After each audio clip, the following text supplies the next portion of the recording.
Radio Publique Africaine.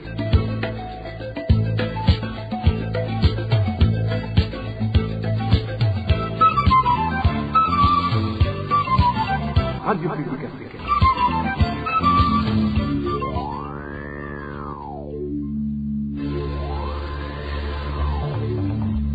C'est le moment de suivre le journal parlé en français. À la présentation, Janvier Ninina Hazgu. Nous sommes le lundi 5 janvier l'an 2026. Vous êtes les bienvenus, chers auditeurs et auditrices de la Radio Publique Africaine, à l'édition parlée en langue française, et dont voici l'essentiel. Une personne a été tuée, décapitée samedi en commune Ngozi de la province Butanyerera. Hausse exponentielle des prix sur les produits qui étaient importés à partir d'Ouvira en République démocratique du Congo avant la fermeture de la frontière burundo-congolaise. Dans l'entretemps, le secrétaire général du parti au pouvoir indique que la réouverture de ce poste de frontière n'est pas pour bientôt. 20 cas du choléra ont été enregistrés depuis le début du nouvel an 2026 en commune Nyanzalak au sud du pays. Et c'est tout pour le sommaire. Restez à l'écoute, l'édition complète dans quelques instants. Ouvrons ce journal par la page sécuritaire. Un homme a été retrouvé mort samedi dernier sur la colline Kigoufi en commune Ngozi de la province Butanyerera. Ceux qui ont découvert le corps de cette personne indiquent que la victime a été poignardée puis décapitée. N'est-ce pas, Walter Pizé? La victime tuée est un homme connu sous le sobriquet d'Ogolam. Il réparait des vélos sur la colline Kigoufi en commune Ngozi. Selon nos sources sur la colline, la victime avait quitté son domicile vendredi dernier et s'était rendue à son travail comme d'habitude. Mais personne ne l'a revu jusqu'à dimanche lorsque les habitants ont retrouvé son corps poignardé et décapité. Un habitant témoigne. Cet homme a été tué vendredi soir. Il était citoyen de la colline Kigoufi et son métier était la réparation des vélos sur la même colline. Il est parti de chez lui vendredi matin. Mais après samedi, on a trouvé son corps à l'endroit où il a été tué. Moi, je me rendais à l'église le matin. C'est ainsi que j'ai vu un groupe de gens qui regardaient un corps sans vie. Et la victime était Golam. Sur son corps, on lui a poignardé 2 couteaux. L'un au niveau de la tête, l'autre sous l'oreille et on l'avait décapité. Donc, il était mort. 2 personnes ont été arrêtées pour enquête. Après, nous avons appelé la police. Après s'être rendu sur le lieu du crime, la police a arrêté 2 personnes pour les enquêtes. Les informations en provenance de Kigoufi indiquent que la victime n'avait aucun problème avec ses voisins. Les habitants disent ne pas comprendre les raisons de ce crime. Merci à Walter Kwizela. La RPA a pu répertorier 5 personnes tuées dans 2 provinces du pays la semaine écoulée. Tous les 5 corps ont été découverts dans la nature. Emmanuel Daishimiye revient sur ces tueries. 4 personnes ont été tuées dans la province de Bujumbura la semaine écoulée. 3 d'entre eux sont de la commune Chibitoke. Parmi ces personnes tuées se trouvent des cadavres des orpailleurs qui ont été retrouvés dans une fosse sur la colline Gisaba, zone Wuhindo, la nuit de la vendredi dernier. Nos sources à Chibitoke indiquent que les victimes ont été égorgées. Toujours nos sources à Chibitoke nous indiquent que les victimes étaient portées disparues depuis 4 jours et leur corps était en état de décomposition. Les administratifs et les forces de l'ordre ont donné l'ordre de les enterrer. La 3e personne tuée en commune Chibitoke est une femme du nom de Pascazi Shimirimana. Son corps a été retrouvé à son domicile sur la colline Rusororo vendredi dernier. Nos sources à Chibitoke indiquent que la victime aurait été tuée par son mari et leur couple vivait en conflit. L'auteur du crime a été arrêté par la police.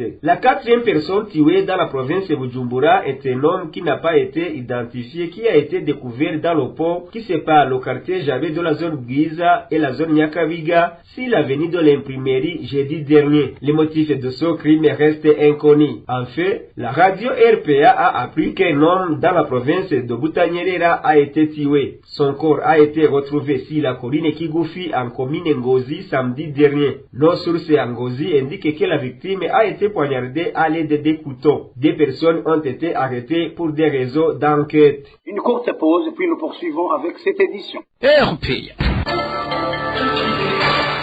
Au Augmentation significative des prix sur certains produits qui étaient jusqu'ici importés au Burundi à partir de la ville d'Uvira, située à l'est de la République démocratique du Congo. Les opérateurs économiques qui s'approvisionnaient habituellement dans cette ville ont déclaré à la RPA ce lundi que cette flambée des prix est essentiellement due à la fermeture du poste frontière de Gatumba, principal point de passage reliant le Burundi à la ville d'Uvira. C'est un reportage signé David-Claude Bananaï. La frontière d'Ogatumba est traditionnellement la principale voie d'importation et d'exportation des marchandises entre la capitale économique Bujumbura et la ville d'Uvira. De nombreux commerçants, qu'ils soient burundais ou congolais, utilisent ce poste frontière d'Ogatumba afin de se procurer des produits dont ils ont besoin. Cependant, depuis la fermeture de cette frontière par le Burundi, en raison du fait que la ville d'Uvira est passée sous le contrôle du groupe armé M23, plusieurs citoyens burundais qui s'y rendaient régulièrement pour s'approvisionner affirment rencontrer de sérieuses difficultés. C'est notamment le cas des commerçants de pagne qui indiquent que les prix ont plus que doublé. La fermeture de la frontière d'Ogatumba a fortement perturbé le marché au Burundi, notamment pour les pagnes dont les prix sont désormais devenus exorbitants. Les pagnes que nous achetions auparavant à Uvira à 90 000 francs se vendent maintenant à 200 000 francs burundais. D'autres personnes qui subissent également les conséquences de la fermeture de la frontière de la zone Gatumba, ce sont celles qui se rendaient à Uvira pour s'y approvisionner en carburant. Comme vous le savez, au Burundi, les produits pétroliers représentent un problème majeur. Lorsque la situation à Uvira était normale, ces produits étaient facilement accessibles. Mais depuis la fermeture, les véhicules peinent à se ravitailler. Le prix d'une bouteille de 5 litres a atteint 42 000 francs burundais et celui d'un bidon de 20 litres 400 000 francs burundais. Face à cette situation, ces citoyens demandent aux autorités compétentes de prendre ce dossier en main, car cette frontière entraîne de lourdes répercussions sur les populations les plus modestes qui dépendaient de cette frontière pour subvenir aux besoins de leur famille. Merci à David-Claude Bananayo. Chemin faisant, dans une interview accordée aux médias le 2 janvier 2026, le chef du parti CNDD-FDD, Révérien Dikouliyo, a affirmé la fermeture du poste frontière entre le Burundi et la République démocratique du Congo dans la partie d'Uvira, comme toutes les autres que le Burundi partage avec le Rwanda. Révérien Dikouliyo a lancé un avertissement ferme au Burundi indiquant qu'il n'était pas question de retourner bientôt à Uvira. Suivez. Si Uvira était pris par des Rwandais qui auraient violé l'accord de Washington, cette frontière serait fermée comme celle d'Ogasenyi et de Roua. Ne venez pas me dire demain je vais aller à Uvira. Pour y faire quoi? Mais si les États-Unis admettent ne pas avoir respecté leurs engagements et le dissimulent, alors nous saurons ce qui a été prévu. Vous n'avez pas vu le jour où Uvira a été pris, vous n'avez pas vu que des véhicules rwandais ont amené des vedettes sur l'eau. Celles-là appartenaient au M23. C'était Révérien Dikouliyo, secrétaire général du parti CNDD-FDD. Après que le président du parti CNDD-FDD ait déclaré que critiquer FOMI relevait de la diffamation à son égard, le ministère de l'Agriculture et de l'Élevage est sorti de son silence pour soutenir son dirigeant en affirmant que l'usine FOMI méritait d'être félicitée pour le travail qu'elle accomplit. Dans des propos indirects, l'assistant du ministre de l'Agriculture et de l'Élevage a reconnu que jusqu'aujourd'hui, son ministère avance encore à tantôt car il ne connaît pas clairement le type d'engrais chimique réellement nécessaire. Suivez Léonard Boutoyi, assistant du ministre de l'Agriculture et de l'Élevage.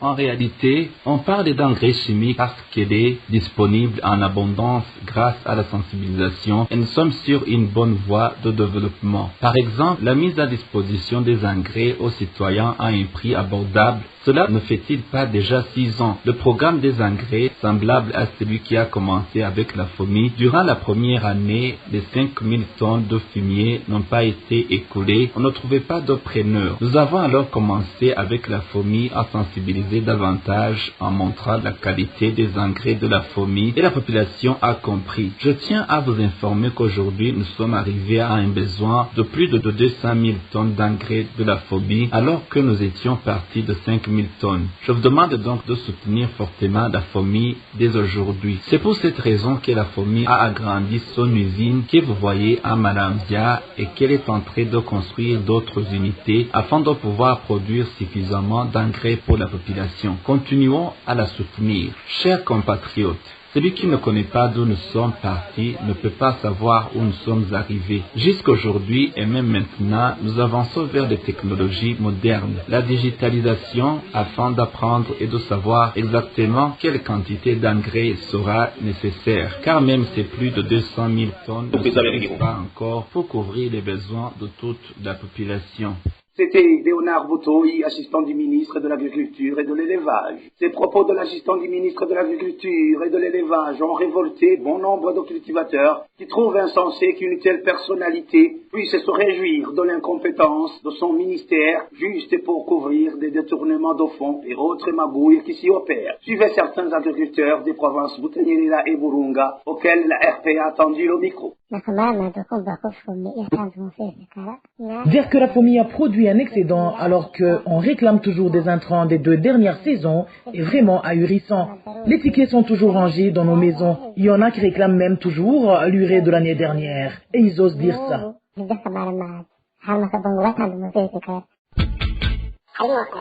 Ils font même du clientélisme car on refuse un sac à un cultivateur qui a payé à l'avance et on octroie plus de 500 sacs à un commerçant qui va revendre frauduleusement ses engrais.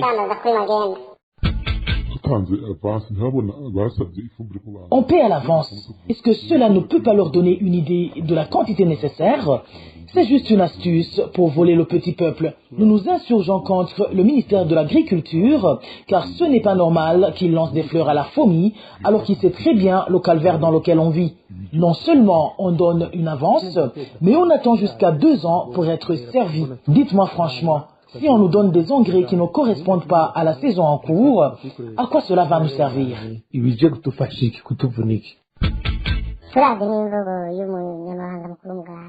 À bien analyser le discours du secrétaire général du parti CNDD-FDD, on voit bien que le discours du ministre vise à protéger les intérêts de certains gros poissons qui ont des actions dans l'usine FOMI. C'était là les agriculteurs des provinces Butanyerera et Burunga. Page santé à présent, une résurgence de l'épidémie du choléra est signalée sur la colline Ruvindi, zone Mukungu, commune Nyanza-Lac, en province Burunga, depuis le jeudi marquant le début de l'année 2026. Selon les informations disponibles, 20 cas ont déjà été recensés et les personnes atteintes sont actuellement prises en charge à l'hôpital de Nyanza-Lac. Balthazar Mivuru fait le point sur l'évolution de la situation en commune Nyanza-Lac. Les habitants de la colline Ruvindi indiquent qu'une épidémie de choléra serait de nouveau en train de se déclarer dans cette localité. L'un des habitants interrogé par la RPA a fait savoir que ce vendredi, la Croix-Rouge, en collaboration avec le personnel médical du centre de santé de Mukungu, procédait à la désinfection des habitations après la confirmation de plus de 30 cas d'infection. Les personnes atteintes ont déjà été transférées à l'hôpital de Nyanza-Lac pour y recevoir des soins appropriés.